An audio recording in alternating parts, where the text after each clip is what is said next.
സർക്കാരിന്റെ ജോലിയാണ് വിദ്യാഭ്യാസം. അത് നമ്മൾ നടത്തിയത് കൊണ്ടാണ്. അല്ലെങ്കിൽ ഇതുപോലെ കെട്ടിടം പണിയാനോ സ്ഥലം വാങ്ങിക്കാനോ ഇപ്പോഴും സാധിക്കത്തില്ല.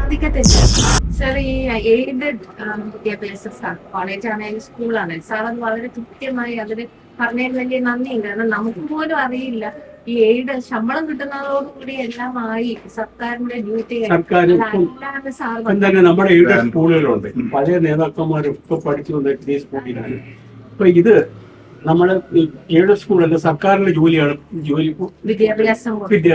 അത് നമ്മൾ നടത്തിയത് കൊണ്ടാണ്. അല്ലെങ്കിൽ ഇതുപോലെ കെട്ടിടം പണിയാനോ സ്ഥലം വാങ്ങിക്കാനോ ഇപ്പോഴും സാധിക്കത്തില്ല. ഇവരിപ്പം പറയും, അവര് ചോദിക്കും നിങ്ങളെ വില കൊടുത്ത് എടുക്കാൻ സാധിക്കും.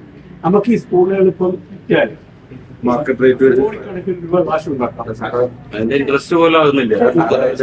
വിദ്യാഭ്യാസം കൊടുക്കാനുള്ള ഒരു ക്രിസ്തീയ ചുമതലയാണ്. അപ്പൊ നമ്മുടെ ലോകത്തിന്റെ വെളിച്ചമാണ് നമുക്ക് പറയാനായിട്ട്. അപ്പൊ ആ വെളിച്ചം പറഞ്ഞു കൊടുക്കാനുള്ള സാർ അത് എഴുതി വെച്ചതുകൊണ്ട് ഞങ്ങൾക്ക് ഇനി കോട്ട് ചെയ്യാൻ ഒരു ആധികാരികമായ ഞാൻ കുറെ റിസർച്ച് ചെയ്തിട്ട് ഒരു പേപ്പറിൽ എങ്ങാണ്ടാണ് ഇതിന് മുന്നേ ഉണ്ടായിരുന്നത്.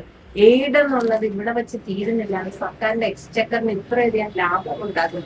Because you have given all the statistics. അതിനൊരു വലിയ നന്ദി ഉണ്ടെന്ന് ഞാൻ പറയില്ല സാർ. ഞാൻ നോക്കുമ്പോൾ ഒരു ഹിസ്റ്ററി നോക്കുമ്പോ സിപിയുടെ കാലത്താണ് 1 രൂപയെങ്കിലും ലാഭിച്ചാൽ അത് എക്സ്ചക്കറിനത് ലാഭമാണ് ഇന്റൻഷൻ അന്നത്തെ കാലം മുതൽ ഉണ്ടായിരുന്നു അന്നത്തെ സർക്കാരൊക്കെ. പക്ഷെ പിന്നീട് അത് മറന്നുപോയി. ഇവർ വിചാരിക്കുന്ന ശമ്പളം തരുന്നതോടുകൂടി എല്ലാം ഇപ്പൊ നമുക്ക് ഹൈ റേഞ്ചസിലും വാലീസിലുള്ള പ്രപ്പോർഷൻസ് സ്കൂളുകളുടെ പ്രപ്പോർഷൻ ഒന്നിച്ച് നോക്കരുത് എന്ന പറഞ്ഞത് അതെനിക്ക് തോന്നുന്നു വലിയൊരു മാറ്റത്തിന്റെ തുടക്കമാണ്. ഇവിടെ 20:1 അവരുടെ പോപ്പുലേഷന്റെ ഡെൻസിറ്റി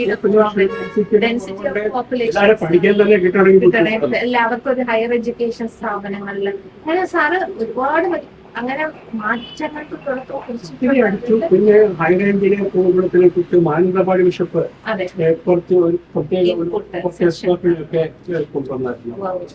അല്ല, പക്ഷെ സാറിന് എഴുതി വെച്ചതുകൊണ്ട് ഇനി അറ്റ്ലീസ്റ്റ് നമുക്ക് അതൊന്ന് ഫോളോ അപ്പ് ചെയ്യാൻ വലിയ ഉപകാരമുണ്ട്.